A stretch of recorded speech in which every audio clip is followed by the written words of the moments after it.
Hare Krishna, Yugala. Hey, good morning.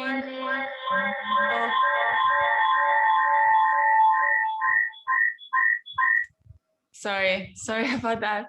Sanjana, can you enable slide sharing on the slides?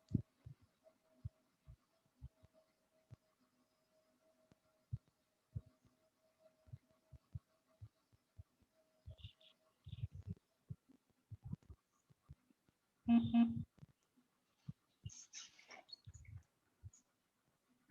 Is it working for you? On slides or on yours? Because it's not. It's on slides, yeah. Okay. Can you try now? Is it working? It's not giving me an option to allow you for slides because usually It still says that host a disabled screen sharing.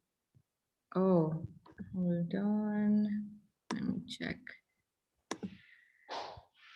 Because if I make you the host, then you'll have to let people in. And distract How you. did it work last time? It was another Zoom account. So in Dubai, we're all sharing accounts for Zoom. Let me just try once again.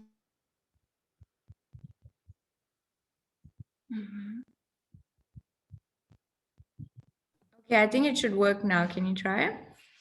Yes, it's working. Okay, Awesome. perfect. Awesome. Thank you so much. So, Hare Krishna to everyone. Nice to see you again this Friday morning. I hope you had a wonderful week and now coming into the weekend.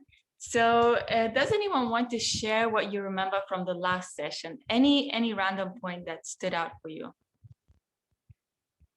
We spoke about meditating Bhakti style. We spoke about chanting the Maha Mantra, Hare Krishna mantra, and why is it important and how to do it.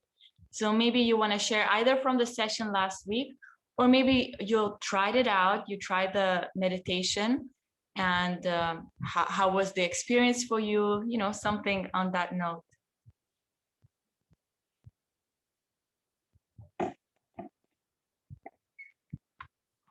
Sanjana, you want to break the ice? I was actually just typing it out. But for the first time ever in 3 years, right after your class, and there was another class after your class, I think that whole day last Friday was full of wisdom. And that's the first time I could actually chant 16 rounds ever. And what I realized is what you said, I think also like, what are you listening to and what are you surrounding yourself with? And I realized that most of the times I don't have that around me, whether it's the people or, the kind of work I do. So of course, I guess it gets difficult not to reach that point of, chanting maybe 16 rounds or even how much ever I can to actually make that commitment. So I could. I think what I take back is to be around the right people and read. Wow, this is what we're going to talk about today. That's wonderful. I'm so happy for you, Sanjana. That's a big one. Giedre, anything you would like to share with us? So I didn't have my beads, so I was trying just to ignore the fact that I don't have the beads and just do the mantra meditation. The thing was that I lost the count, right? Because I didn't have that, small device that you showed last time. That is quite convenient, I believe. Because my question was like, even though you are kind of having your beads, how you don't lose the track, because it's a lot, right? Going one day and the other. But yeah, I don't know how many I did. I was just trying, because I'm like starting from zero, right? So now I'm excited. I asked Sanjana to help me with the beats, so hopefully soon I'll get that, and it will be more easy to stick with the practice. Because sometimes, having a tool, just you see it and you have it, you hold it in your hands, and it makes it like a little bit more real, and you want to continue and you want to do it. Yes, wonderful. Thank you for sharing. That's really, really inspiring.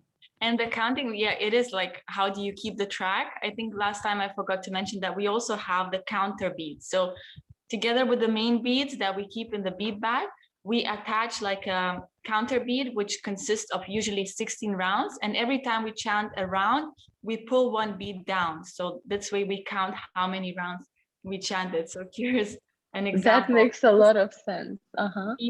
Yeah, with your main beads on which you're chanting. So you keep it in the bead bag to keep it clean and it's sacred. And then on this, you attach a counter. So like you chanted one round, you pull one down. And then at the end of the day, you see all the 16 are down. So that's how you keep a track. Great. Good thing to know. Thank you. Okay, so Shraddha, anything you would like to share with us? Yeah, I mean, chanting, I've been trying to include that in my routine in the mornings itself. So I remember like Subhashini Mataji conducted the daily morning chanting. So after that, I was able to chant every day in the morning. Whenever I wake up, I wasn't able to wake up like 5 or 5:30 in the morning. But then whenever I used to wake up, the first thing I do is chant. And yeah, today, usually I chant like one round, but today I was able to chant 3 rounds. And yeah, it helps me. Usually my mind goes here and there, but as you've said, like listening to the words, it helped me bring my concentration back to the words. And yeah, ultimately thinking about Krishna. It was a good experience and it's a good start to the day. Yeah. Wonderful. Thank you for sharing. Shivan, anything from your side? I think so. I haven't been able to like meditate with japa for a while, but just this morning I did one round. Yeah, so that was something. Fantastic. Beautiful. And Ishvarya, what about you? Hi. Hey. So I have been chanting mantras from past 10 years. And I got my beads and little Laddu Gopala from Mathura. So that's an everyday practice what I do. Initially, yes, started with 16, but now as in when I had my schooling, college and everything, it broke down to 2 or 3. But that is one thing that's mandate. After taking shower, I chant every single day. When it's possible, I do 16, 21, 108 also, like where I'm sitting for 3 hours and I'm just chanting. So it depends. Like if I have some work, household chores, or occupied with some other thing, then the name itself is there on my mouth, Ram, Ram, Ram, Ram. So that's something what I inculcate. That's the only thing I can share. Beautiful. Thank you for that. Yes. You. The more you chant, the better. Yes. Who else hasn't spoken? Gaurav, anything you would like to share with us?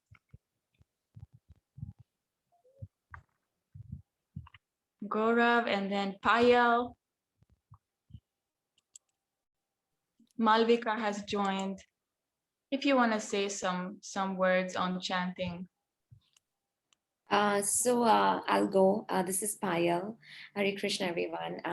I have done quite a bit of chanting as part of Bhakti Lounge that I joined, and but I haven't been able to do it in the recent past. But every time I did it earlier, I found a lot of peace, a lot of awareness, and a lot of attention just coming back to me. And I was doing it first thing in the morning.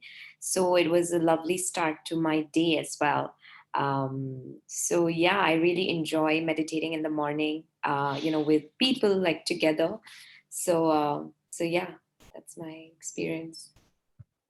Thank you. Yes, association really helps when you're surrounded by like-minded people.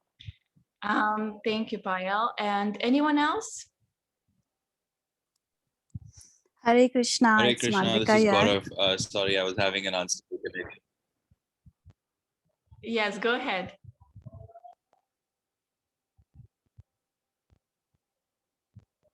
Okay, we had a bit of a clash here. So, Gaurav, you wanted to say something or it was just a short one? Okay, connection unstable. No worries. So I guess we'll move on. So today we're discussing a really important topic, how to study the Bhakti text and associate with devotees or like-minded people who are practicing Bhakti yoga, which, as we know, really helps us to also make progress on this path when we are surrounded by people who already have some experience and can share and guide and inspire us. So we will look into some aspects of that. How do I move to the next? So if we look into the Vedas, it's like an humongous source of knowledge. It's super, super big. I just extracted the four main ones. So these are the four Vedas that were divided by Vyasadeva, the compiler of the Vedas. I'll show you his picture. So this is Vyasadeva, you see, who is the compiler of the Vedas. And his name means Vyas, from the word to split. So to help people in this age of Kali to easier grasp the knowledge of Vedas, he embarked on this great task to split the Vedas, to divide it into four, so it's easier for people to kind of get the information from there. Because, okay, let's go back. Because we know that the Vedas are eternal, and initially they were like the whole, it was like one big chunk of knowledge.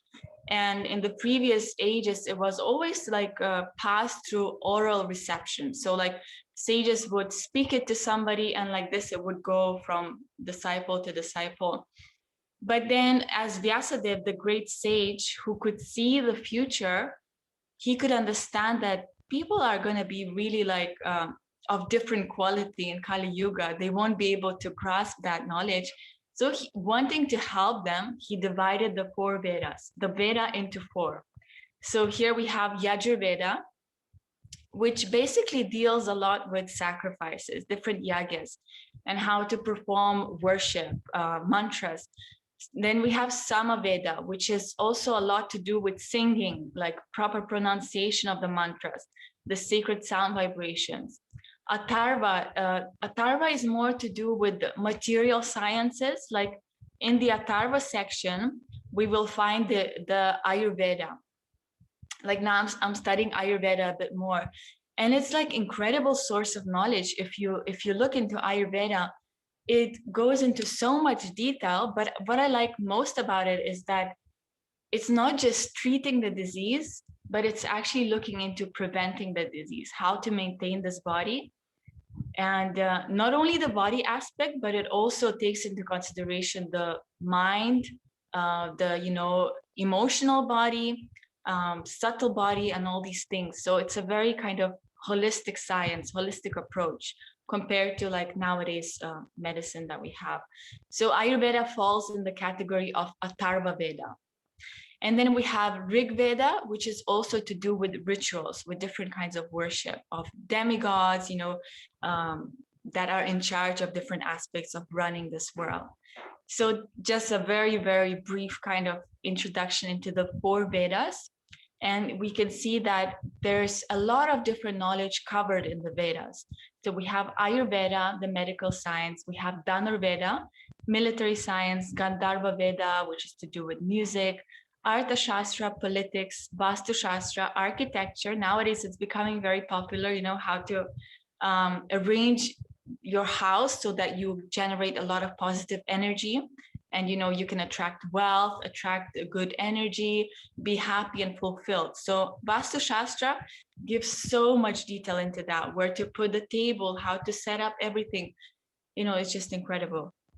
And then we have Jyotish also coming from the Vedas. So all the knowledge originally comes from the Vedas. Jyotish is to do with astrology. So like people who are serious, who are like want to get the best out of life, they would always consult astrology, Vedic astrology. So like, what is the best time to get married, to conceive a child?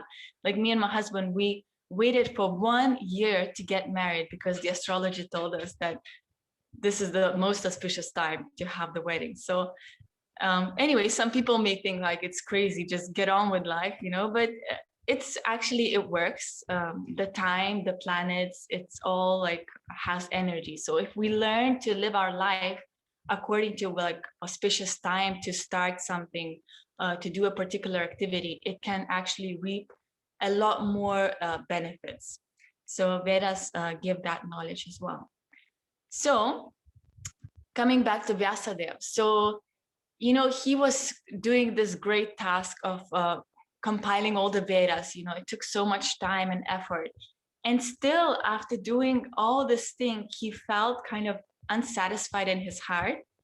He was like, imagine like if you do something and you put so much effort and energy and you still feel dissatisfaction, ever happened to you? It's like, something is missing. So he felt like that something was missing. And so he introspected, he meditated, like, what have I done wrong? Like I tried to like extract all the essence and give to people so they can benefit in life, so they can lead a prosperous material life and things like that. And then upon introspection, and then also his guru, Narada Muni, came and they were discussing, and Vyasadeva, he understood that, okay, I haven't really pointed out the essence of the Vedas. I haven't really condensed it to like, what is the goal of life, how to achieve happiness, and how to become self-realized. So he understood that he actually missed to really glorify the practice of devotional service or bhakti yoga.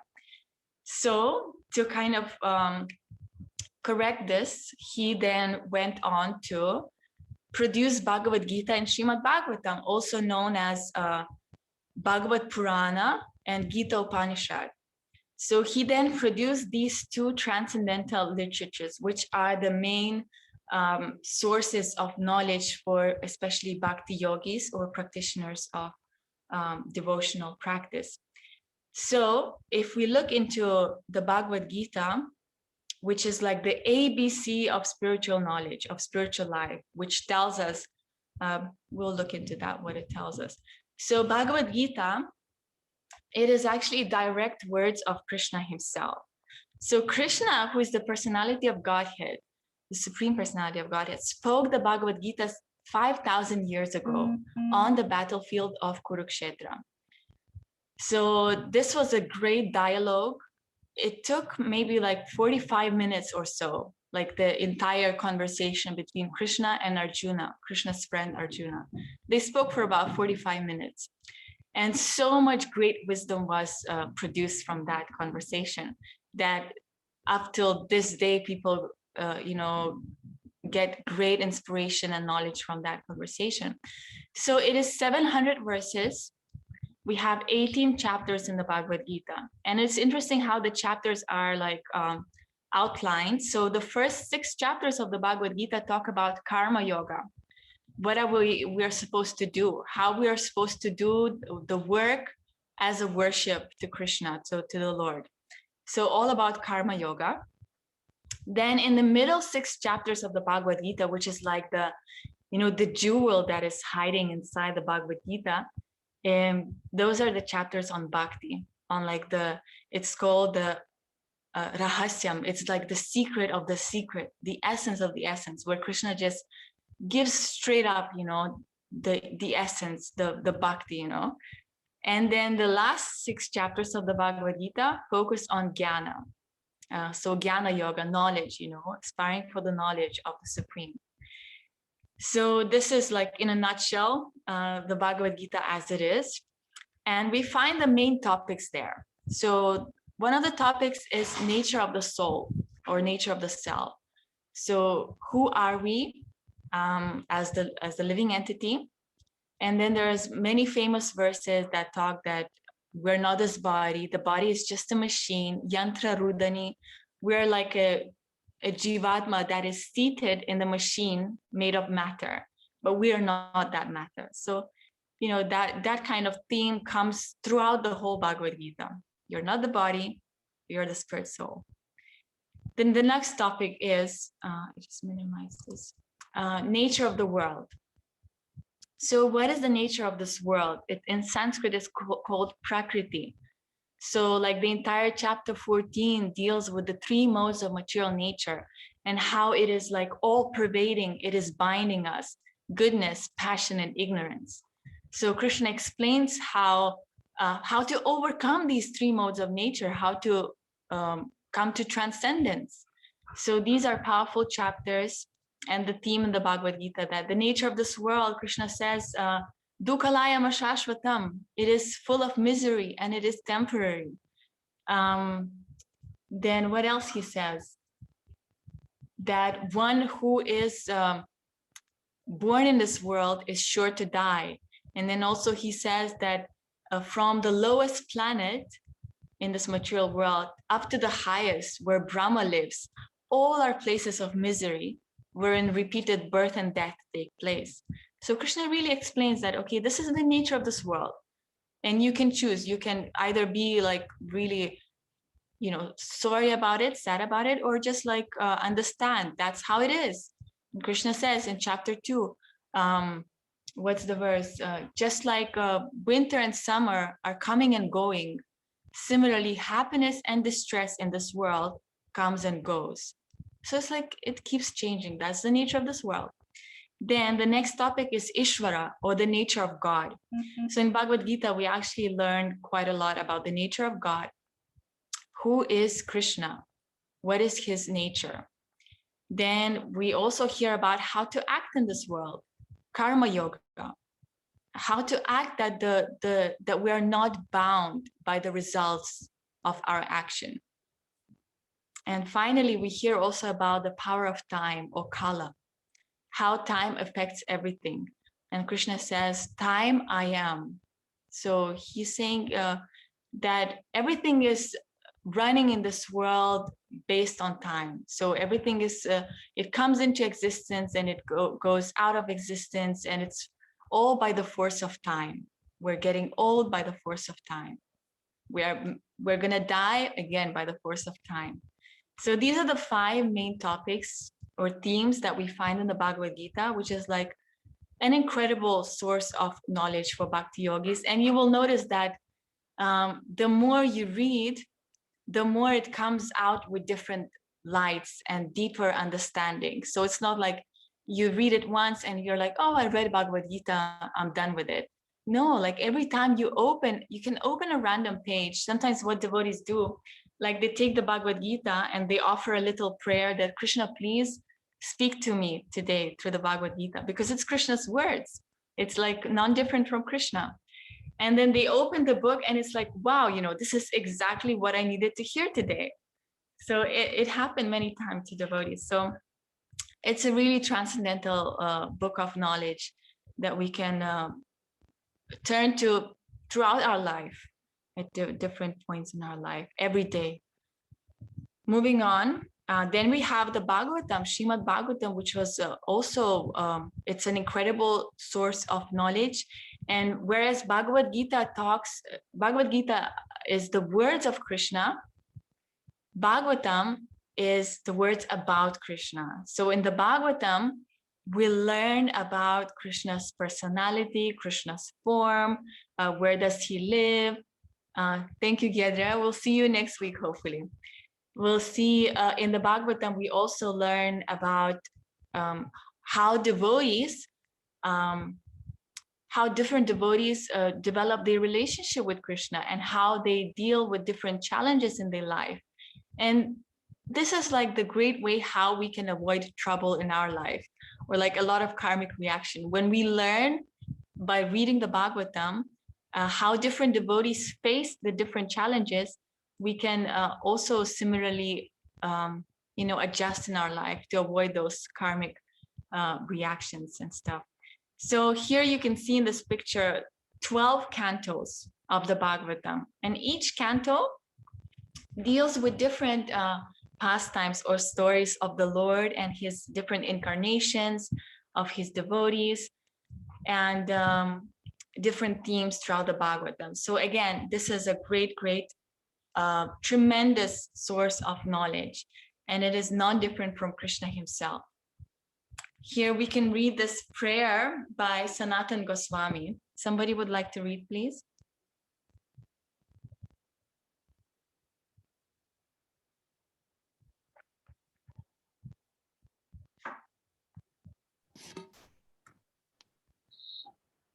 I'll read it. O Srimad Bhagavatam, O my only friend, O my companion, O my teacher, O my great wealth, O my deliverer, O my good fortune, O my bliss, I offer respectful obeisances unto you. Thank you. So this is how Sanatana Gosvami, great saint, he would pray to Srimad Bhagavatam, which is understood to be non-different from Krishna himself. So, and there is more prayers. I just took out this one. It's one of my most favorite. So he would approach Srimad Bhagavatam with great respect and reverence, that please, allow me to dive deeper into this amazing scripture.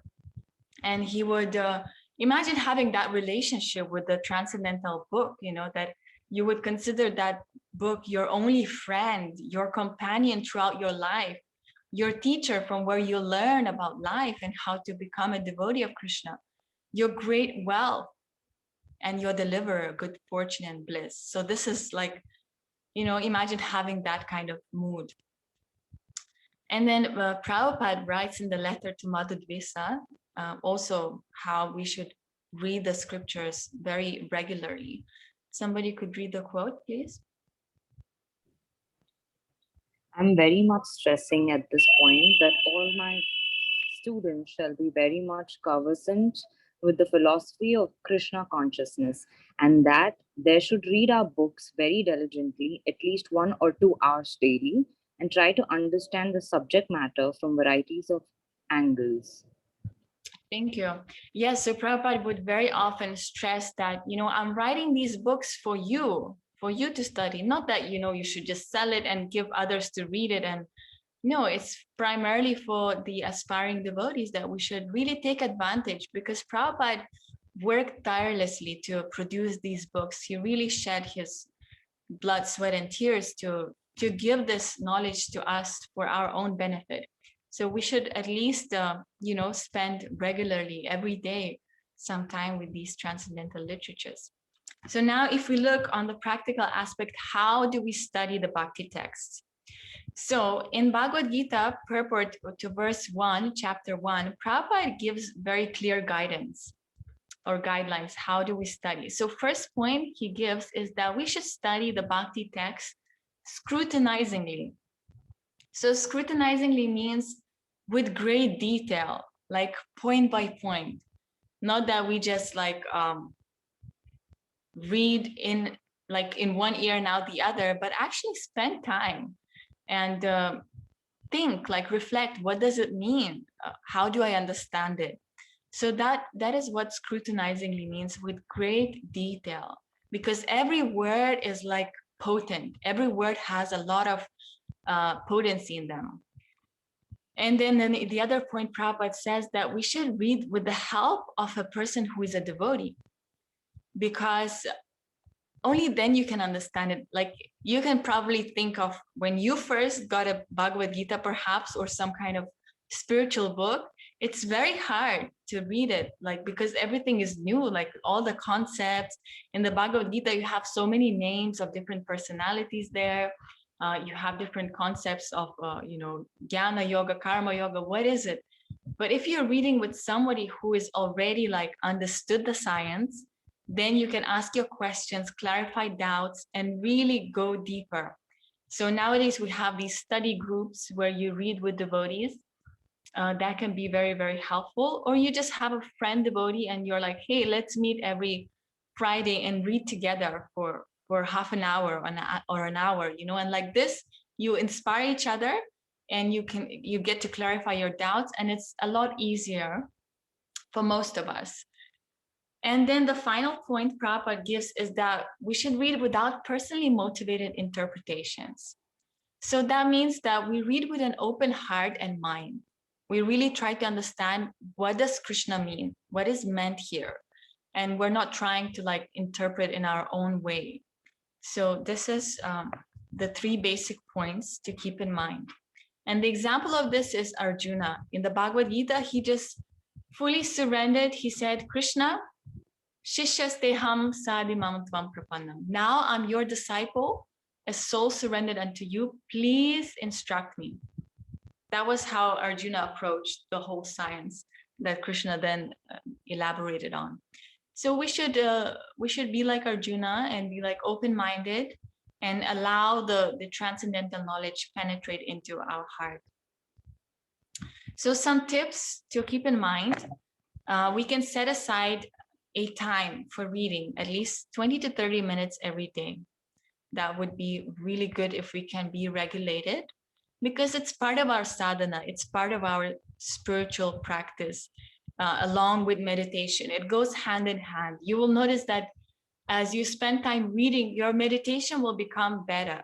You'll be more inspired, more enthusiastic, and it will be deeper, because when you're reading, you are directly associating with Krishna himself through his words, or like in the Bhagavatam, you're reading about Krishna. So your relationship in this way, it's increasing, it's becoming deeper. Then as you all know, morning is best, like you mentioned that your meditation works best in the morning. So in the morning we have better retention capacity, we can remember better. The mind is not so carried away by our duties in life, responsibilities. We can still have that freshness in the morning. So perhaps getting up a little bit earlier and spending some time with transcendental books. Then reading out loud can also help to some of us.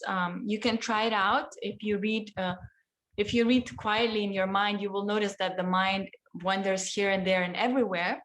And whereas if you're reading out loud, it's easier to kind of stay focused on the sound vibration on what you're reading. So either on your own, you can read loud, or when you're reading with other devotees, then you read loud as well. Having the reading groups can really, really help, because you then associate with devotees, you hear their realizations, their understanding, you get to share your own, and in this way enrich each other. So that's a very, very powerful way to read and discuss. Then reading systematically, chapter by chapter. Even though Srila Prabhupada said that these transcendental books, they're like gulab jamun, wherever you bite, it's sweet, it's tasty. So you could pick up any chapter, any book, any Bhagavatam canto, and you will experience that sweet taste that is actually relishable for the soul. But still, it's better to go systematically, because it builds up, you get to learn about different aspects, and slowly you increase your understanding. And then repeated reading clears most doubts. So we will notice that as we go on practicing, some doubts may come in our mind, to the point where we are even thinking, does Krishna even exist? These kind of doubts. But as we go on reading repeatedly, day in and day out, we will notice that it clears our doubts. It becomes uprooted. So these doubts are compared to, in the heart, we have our Bhakti creeper, Bhakti Lata Bij growing. We're nourishing this Bhakti creeper with regular hearing and chanting and being with devotees, eating prasadam. But if we have doubts in our heart, then those doubts are compared to the weeds. The weeds, they can grow in the heart. And what the weeds do, they can uproot the creeper, the Bhakti Lata Bij of devotion. So we don't want that to happen. So what we need to do is to regularly remove those weeds by regular hearing and reading of the transcendental scriptures. A few more tips: that it's good to find a specific place where you come to every day to study, where it's free from noise and distraction, so you can keep your place nice and clean. And then another important aspect to remember is that Bhakti text, the books that we have, is actually sacred. So we must keep it in a nice, clean place, never put it on the floor, keep it elevated. And yes, like that. And reading at regular scheduled times, it can also really help. So it becomes like your habit, like a routine, and not like, oh, today I'm inspired, I might read a chapter, or today I don't feel inspired. No, keep it as a routine. In this way, it's easier for you to follow through. All right. Any more tips you would like to add from your experience? What helps you to stay focused and regulated in your reading practice.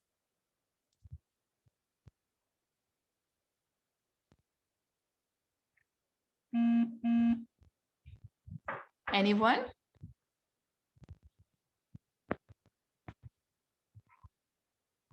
Maybe you can think about it. Or somebody wanted to say something?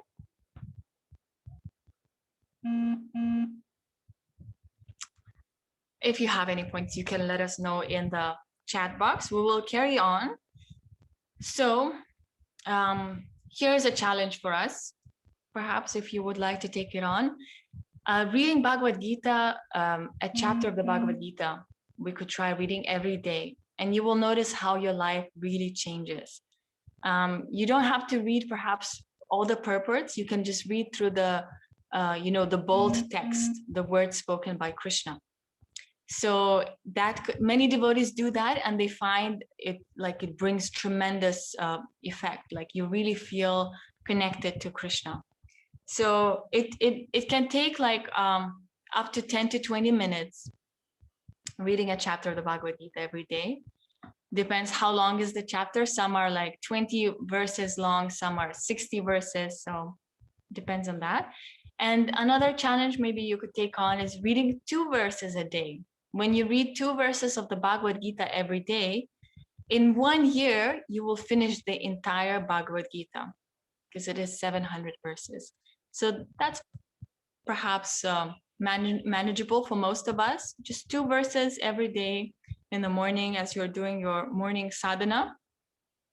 You can include that kind of practice as well and nourish yourself. Start the day on a good note, connecting with the Bhagavad-Gita. And a final few tips on how do we read. So reading also means hearing, because as we're reading, we're hearing the words of Prabhupada, the words of Krishna. And in this way, we're nourishing our bhakti. So hearing or reading should be done with faith, but that doesn't mean like blind faith. You're still like reflecting and questioning and understanding what does it mean to me, and reverence and attention. So just setting the mood on our reading and hearing the classes as well. Next point is reflecting. So it should be active reading, not that we just like passively hearing and reading, but we're trying to really bring it from the head to the heart, making that connection. And that connection happens when we're hearing actively, when we're really questioning, like, do I agree with this point? Do I agree what is Krishna saying here? Do I have any questions or doubts? And how do I apply this point in my own life? And perhaps I have some experience on this point. So like that, reflecting, really being active in your hearing and reading. So we can actually repeat in our own words the meaning, what we understand. So when I was living in the ashram at Bhaktanta Manor, we had this wonderful devotee, Chintamani Dam Mataji. She would come to the ashram and really try to train us how to discuss and read Prabhupada's books. And I found those sessions with her was like life-changing. Like really, it was so powerful because the way she was teaching us how to read Prabhupada's books, it was the active form of reading. So we would sit together in a circle, just a few girls, maybe like 5 girls. And we would read, like, we would start really like just one sentence from the Bhagavad-Gita. And then the other person would reflect back. So you read the sentence, and first what you do, you understand the meaning. So, okay, Prabhupada is saying here, blah, blah, blah. You know, you really try to understand what is Prabhupada saying here without putting your understanding. And then the other person understands you, like they repeat in their own words.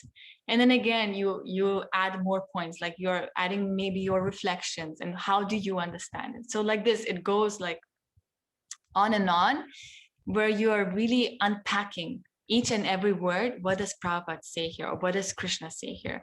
So this is a very, very powerful form of discussing transcendental books. So maybe try it out among yourself, your friends, read and discuss. Sometimes it happens naturally. You're like, oh, I don't understand this point. How do you understand it?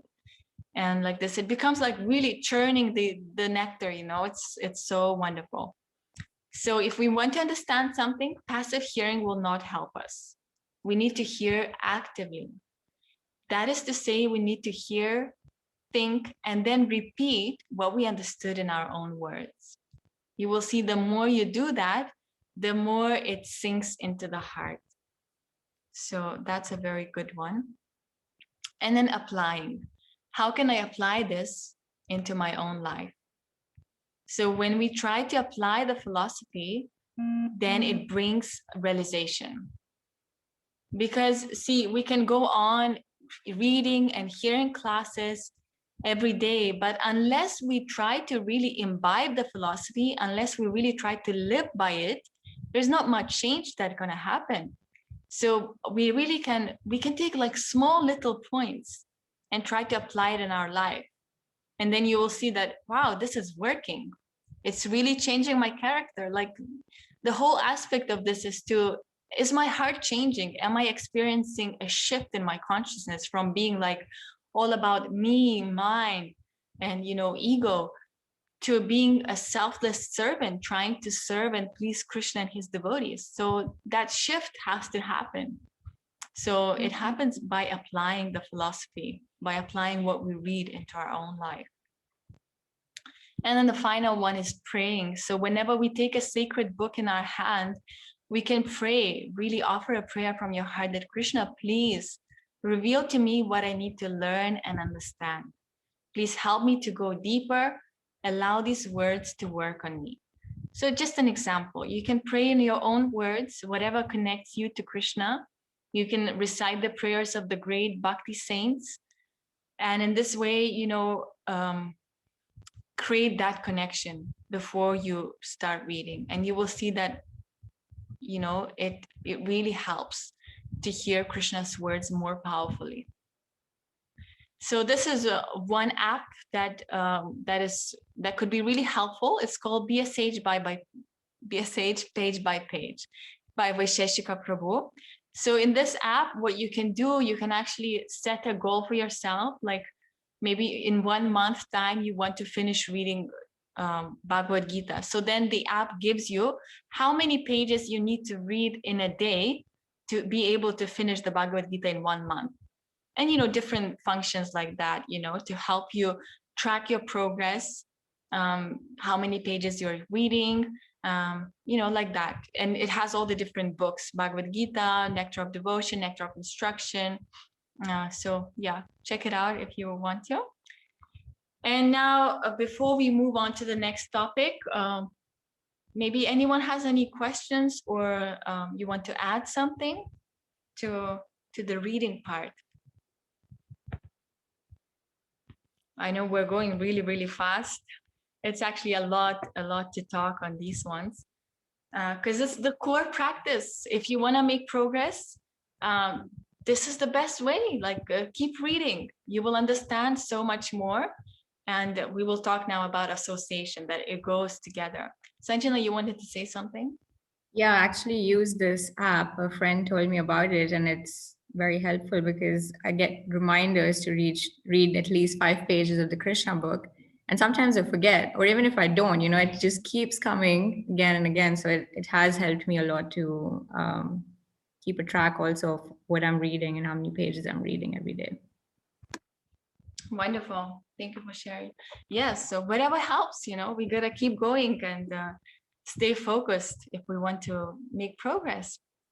Okay, so we're gonna move on and we will discuss now associating with Bhakti practitioners or devotees of Krishna. So these two are very much connected. Reading and spending time with devotees, they go really together. So if we look into the value, why do we need to spend time with devotees?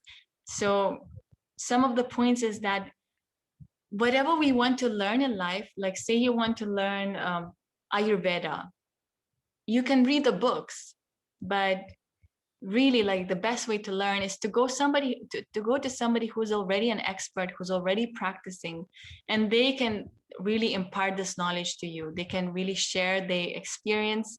And, like that, with any material science, you need a teacher to learn it, right? So same with spiritual science. If you really want to perfect it, You got to approach somebody who knows already the science, who is already practicing it. Even though we have the books and it's all explained in there, still we may have our questions. We want to see the living example. So then spending time with devotees, with those who are practicing, it's like invaluable. It's like absolutely important. Also, devotees give us access to Krishna's mercy. Every day when we sing our morning prayers, we say, Yasya prasadat bhagavad prasadat, that as you please Krishna's devotee, then Krishna is pleased. So it's not like you can try and please Krishna directly. Rather, we try to serve the devotees, please them, and then we attract Krishna's mercy. And mercy is something that is descending, like it comes down to us. We're not like, yeah, we just have to like, of course, endeavor, on our part should be endeavor that we try to achieve this mercy of Krishna, but really it just comes. And then another important aspect of devotee association, that it really helps us to clarify our doubts, like we already said. Devotees give us support, because sometimes you will notice that some days you are inspired and some days you're not. But when you have that friend who's practicing, then they give you support and encouragement. You can also ask them for feedback, like, how am I doing? Am I making some progress? And they can tell you, like perhaps you need to work on this quality, or like that. This is what you get from that kind of friendship. You can also seek advice, because like if you go to people who are not practicing bhakti, like you can't really discuss spiritual topics. They will not really be able to help you. And then also provides enthusiasm and encouragement. And final point is that, of course, we could go on, but one of the prominent ones is that they actually show us practically how to apply the philosophy, because they have realized this knowledge. So in the Bhagavad-Gita, Krishna says, Tadvidi pranipatena, that if you want to learn this knowledge, you should approach a spiritual master. Inquire from him submissively and render service unto him. The self-realized souls can impart knowledge unto you because they have seen the truth. So this is a powerful, powerful verse that comes in the fourth chapter, which is transcendental knowledge in the Bhagavad-Gita. So Krishna is really saying that the way to understand this knowledge is not just by reading, but you gotta approach a devotee, either guru or like some advanced devotee who's already practicing bhakti path, and inquire, ask questions, do some service, see how you can serve them. It's very like individual. It can be something practical. You can, give them something or help them with some aspects, whatever your talents. If you're like, say, good with social media and stuff, you can render a different service that could be of value to them. And in this way, they impart you the knowledge that they have because they already understood it. So that's the way to go in terms of realizing this knowledge. So if we look into association, it boils down to two aspects. It's service. We serve those who we associate with, and we inquire, we ask questions, and we discuss. So this is how we nourish our bhakti practice, by spending time in the circle of devotees, doing some service either together or serving them, and asking questions, discussing Krishna philosophy. Somebody could read the verse, please.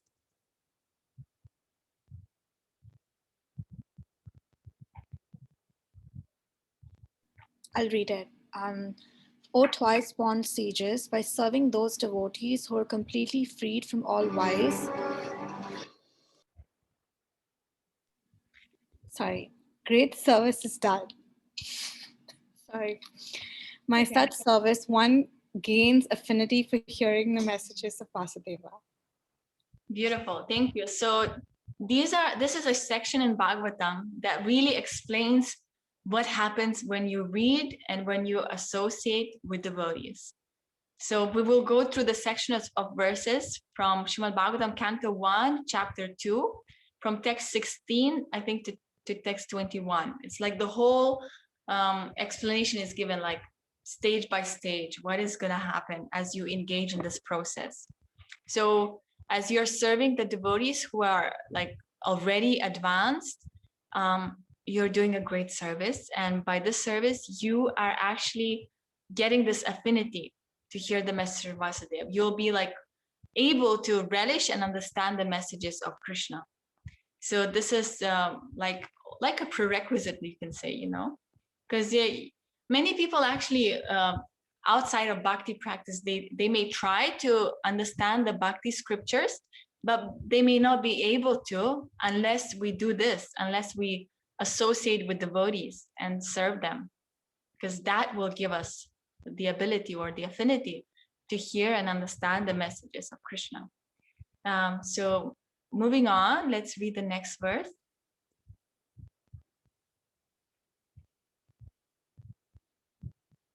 Somebody?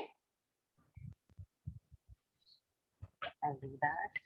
Sri Krishna, the personality of Godhead, who is the Paramatma, super soul in everyone's heart and the benefactor of the truthful devotee, cleanses desire for material enjoyment from the heart of the devotee who has developed the urge to hear his messages, which are in themselves virtuous when properly heard and chanted. Thank you. So we won't go much into detail. You can come back to these verses in the Bhagavatam. If you don't have Bhagavatam at home, you can get it on the vedabase.io, or you can download an app. Maybe we can share on the group. If you don't have it, let us know. So yes, we will just go briefly through these verses, because it is very auspicious to read the verses of the Bhagavatam. As we're reading it, we're getting purified and cleansed. So here it is said that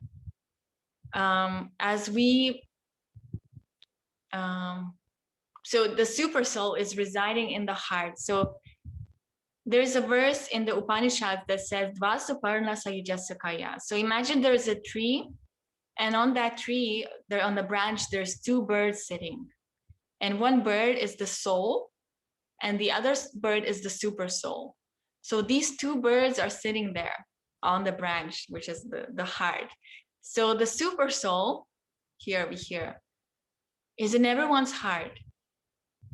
So the super soul cleanses the desire for material enjoyment from our heart when we develop that urge to hear the messages of Krishna.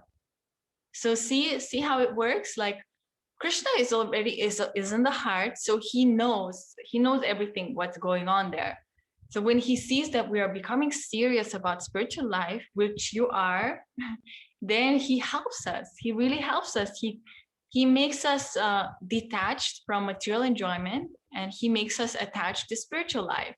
So naturally, we will experience that I'm no longer interested in like pursuing some material pleasures, temporary material pleasures. I'm more like eager to spend time with devotees and hear Krishna Katha, read Krishna's books and attend kirtans and all that. It will just gradually, works like that. Super soul cleanses our heart from that material desire. Moving on, next verse. Somebody could read.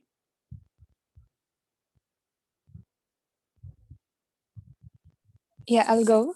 By regular attendance in classes on Bhagavatam and rendering of service to the pure devotees, all that is troublesome to the heart is almost completely destroyed, and loving service unto the personality of Godhead, who is praised with transcendental songs, is established as an irrevocable fact. Thank you. So all that is troublesome to the heart is almost completely destroyed. So all our anarthas, unwanted qualities, greed, lust, anger, pride, jealousy, whatnot, it all becomes destroyed as we go on reading and hearing the ancient scriptures, the Bhagavatam, the Bhagavad-Gita, and serving the pure devotees of the Lord. So that is the process of purification. Next one.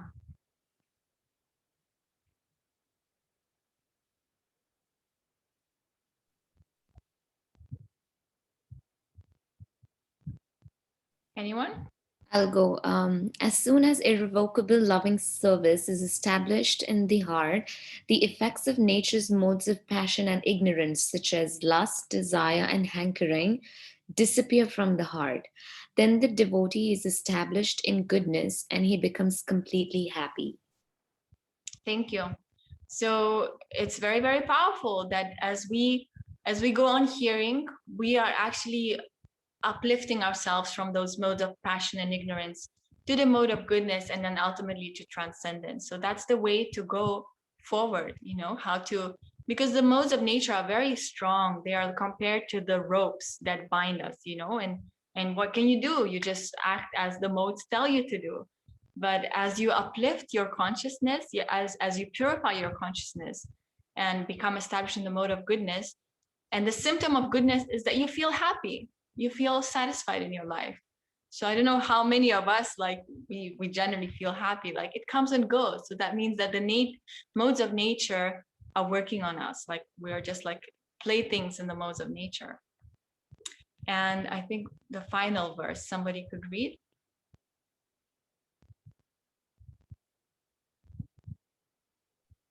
I'll take it up. Thus established in the mode of unalloyed goodness, the man whose mind has been enlivened by contact with devotional service to the Lord gains positive scientific knowledge of the personality of Godhead in the stage of liberation from all material association. Thank you. Enlivened by contact with devotional service, and then we gain positive scientific knowledge of the personality of Godhead, and we gain a liberation from material association. So all these things happen like as we go on engaging in this process of reading and spending time with devotees, serving the devotees. Oops, there's one more. So this is the final verse in this beautiful section, where it says that thus the knot in the heart is pierced and all misgivings are cut to pieces. The chain of fruitive actions is terminated when one sees the self as master. So there's a lengthy purport to this verse explaining that what is the self as master. So meaning that you see yourself as the soul, that you're not this body, because this realization takes time to sink in. Like we may hear it very often, but do we really realize it? So this repeated hearing and association with devotees brings that realization, and it pierces the knot in the heart. All right, so just to conclude, the most important Bhakti practice is actually hearing. And then from hearing, we are becoming more fixed in our chanting. Shravanam, Kirtanam, Vishnu, Swananam, Pada Sevanam, Archanam, Vandanam, Dasyam, Sakyam, Atma Nivedanam. So like this, we go on engaging in the 9 processes of devotional service, beginning with Shravanam, hearing. Whenever you have a moment, you're waiting in the queue in the shop, in the supermarket, grab your phone, grab the app and read something. Nourish yourself, hear a class. It's so easy nowadays to absorb yourself in Krishna consciousness, to be in connection with Krishna. We have all the assets, we have the books everywhere on our Kindles, on our phones, on computers, the actual books. But do we take advantage? Like, it's a shame. Like, it's one devotee, Tribhuvanath Prabhu, he used to say that, this spiritual process, Krishna consciousness, it's so simple. It's so simple that you may just miss it. So why do we complicate it? Just like try to do your best and do regular hearing and reading from Bhakti texts, and hearing from devotees, hear their realizations, share your own. This is part of the 6 loving exchanges that are explained in the nectar of instruction. In the nectar of instruction, Dadati Pratigrihnati, that when you're with devotees, you can share your thoughts, reveal your mind and your heart, and similarly hear what they are going through, hear their realizations. So this is loving exchange. So like that. And then final verse to just like emphasize on this point, what is the power of association? This is from Bhagavatam. I forgot to put the reference. Is Bhagavatam Canto 3, chapter 25, text 25. Somebody could read this one, please.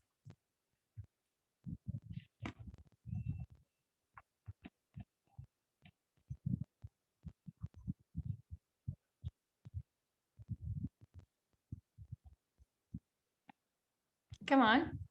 In the association of pure devotees, discussion of the pastimes and activities of the Supreme Personality of Godhead is very pleasing and satisfying to the ear and the heart. By cultivating such knowledge, one gradually becomes advanced on the path of liberation, and thereafter he is freed and his attraction becomes fixed. Then real devotion and devotional service begin. Thank you. Yes, so this is the sequence is given here, that as we gradually hear and associate with devotees, we become advanced. It's so simple. All you need to do is just be in that fire, be with the devotees and hear from them and engage in hearing the scriptures. So this way you become advanced and you become freed from the modes of nature, and you become attracted to Krishna. Your loving devotional service kind of becomes fructified.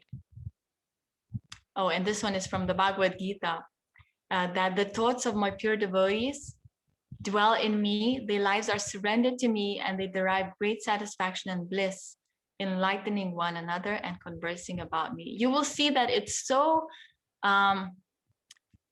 nourishing and enjoyable to just talk about Krishna, because we could talk about so many things. There's so many different material topics that we could engage ourselves in talking about, but how do we feel after? We will feel drained, no energy, tired, wasted our day.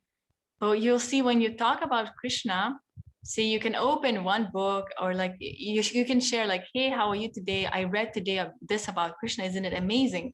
And in this way, you are enlightening one another and conversing about Krishna, and you're gaining that spiritual nourishment. You'll feel enlivened. It's so beautiful, this process, and so simple. So I know in the beginning, it may seem quite unnatural. We're not used to talking about Krishna. It feels perhaps artificial. But as you go on doing that, it becomes wow, this is beautiful. This is why we come together, And it's not to say that you don't discuss any other stuff. Of course, you still need to discuss other things. But if you keep this as your daily regular activity, then you will see a tremendous change in your life. You will feel that you're actually making progress. Okay, and we're done. So next session, we will be talking, the final one, we will be then talking about, we'll talk about how to set up your sacred space at home.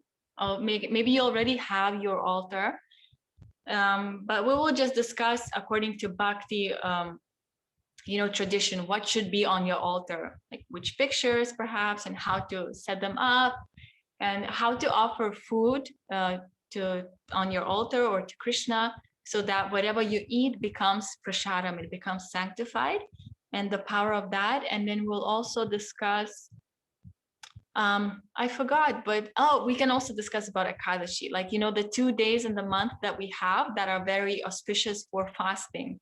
So what do we fast from? What can we eat? What is best to do on those days? So I think these topics could be quite practical and important to discuss. So I hope you'll be able to join us next week as well. And yes, do you have any doubts or questions to clarify? I had a question. In one of the the verses from the Srimad Bhagavatam that you just showed, one of them said something about how when you start bhakti yoga, or when you're completely devoted, then all of your misdeeds are cut or forgiven. How does that work? Because if we've made mistakes, and obviously karma will we'll have to pay the price with karma. So how do those two they seem like opposites right now? Amazing. That's a really good question, because we're all concerned about our karma, because we know that we are we've done all sorts of things, let alone in this life, but in the previous lives. So how does it work? So let's look into Bhagavad-Gita. Krishna gives 4 powerful analogies of the power of knowledge. And one of them is that knowledge acts like fire, jnana agni. And Krishna says in the Bhagavad-Gita that this knowledge burns all your reactions to previous karma. And then, of course, like the question is like, okay, so does it mean that, you know, as I'm becoming a devotee, as I'm trying to practice spiritual process, does it mean that all my karma is gone? So Prabhupada actually explained that what happens is, like, imagine like there's a fan going, and as you come to the process of Krishna consciousness, you are unplugging the fan, right? So you unplug the fan, but it's still like it keeps going like slowly until it completely stops. So what it means that as we are practicing Krishna consciousness, our karma is actually diminished, and we're getting like just really little bit, like from that like spinning of the fan, right? So it's like little bit remaining there, as long as we stop committing, of course, new sinful activities, which is like unlikely, because in Krishna consciousness we try to live a you know, sinless life, as if you like we follow the 4 regulative principles, and we just try to be like really good people, I guess. So in this way you're not generating new karma, but that remaining from your previous may come, especially like if you're really trying your best and you're like really showing Krishna that I want to come to you at the end of this life. So then Krishna may give you a little, like a bigger chunk of karma to deal with, so you can come faster to him. But really the understanding is that, what's the verse? In the Bhagavatam, it is said that, yes, that a devotee understands that Krishna is just giving a token of my karma. Like, I deserve so much worse for all my misdeeds that I've committed in this life and in the previous life. But Krishna is so kind. He's so merciful. He's just giving me a tiny piece of my karma. So like that. So we learn to see this as Krishna's mercy, that karma that we're getting.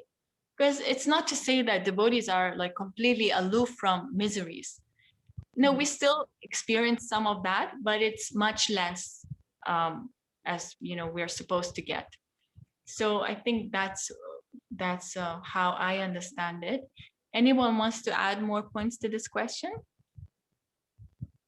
Thank you, Yugala. That made a lot of sense. Thank you, Shivani. Anyone else had any doubts, questions? If not, we're running out of time. I actually have a question. So regarding association, I think most of us, since we're new to Krishna consciousness, and so of course we don't have just devotee association, and especially in this pandemic, right? It's gotten a little more difficult that we can't even meet. Earlier, at least, it was a little bit that we were getting, and now it's like hardly anything that we're getting. So what do you think we can do? Like, what would be your recommendation on finding more, like having more devotee association than just the materialistic association? Yes, that's a big one, especially when we live far away from each other, and now due to restrictions we can't even see each other. So it's like really like what to do. Well, sorry, what I did, like, we were traveling a lot with my husband. So then I was missing my friends, you know, from different parts of the world. So we just created a WhatsApp group. We called it Harikatha. And now every week, once in a week, we meet together for an hour, just a small group of us. And we talk about Krishna, and we share our realizations, perhaps some troubles that we're going through. And in this way, we keep that, you know, connection. So that's one thing, you know, having those groups with your friends that you connect regularly, that can help. And then reading, of course. So when we are reading, especially, you know, Bhagavatam, Bhagavad-Gita, Prabhupada's books, we are directly associating with Srila Prabhupada. We're actually in his direct association. So that could be something really nourishing. Hearing classes online.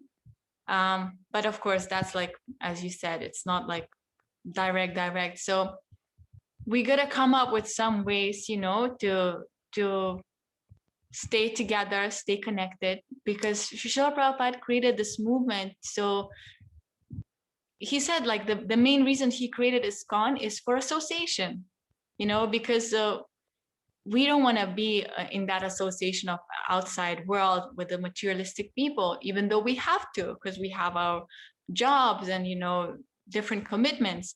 So that's there, but in this sense we should try to give our association to them instead of taking days. You know what I mean? Like we should try to, in some way give them Krishna, maybe in the form of prasadam or books, like that. So yes, I don't know. What do you think? What would be the best way for us to kind of stay together, stay in that association, especially in these times?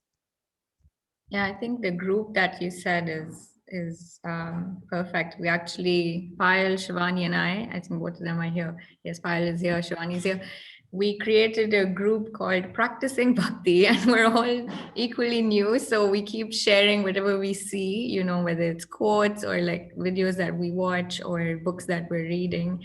And I think that has definitely it's helping, because sometimes even if you forget, and I feel like WhatsApp groups, I mean, there are some that are, yes, about Krishna, if you really join such groups. And then most of the groups are otherwise, I don't know, people just talking about random things, So it's crazy how we just get involved in other things. And then suddenly there'll be a message from Practicing Bhakti group, or which keeps us going. I think so. Yeah, definitely groups are helpful. Besides that, I mean, I guess I just hope we can travel soon again so we can meet and visit the dhams and I don't know what more. Right now, it's just everything's online, Zoom, and Yes. Well, we are lucky, that at least this is available, and hopefully, like soon we can go back to our like centers and temples and spend time together. Somebody saying Krishna notifications to remind us a few times a day. Krishna notifications. Okay. Payal, you want to say something? I just wanted to ask, like, I am on the Play Store and I was looking for an app to read the Bhagavad-Gita, and I see there are so many, but I think I found the legit one, the actual one by ISKCON. So I just wanted to just clarify. Maybe I can share it on the group or something, and you can confirm if this is a good source. Yes, please do that. Send it on the group, and then we can see if that's the good one. I guess there are many. Yeah. There are so many. Yes, I'll share it now. Thank you. Okay. All right. So I don't want to keep you for any more, but thank you so much for giving me this opportunity to speak about Krishna and this glorious path of bhakti. I really appreciate it. So thank you for your presence, and wish you a wonderful weekend.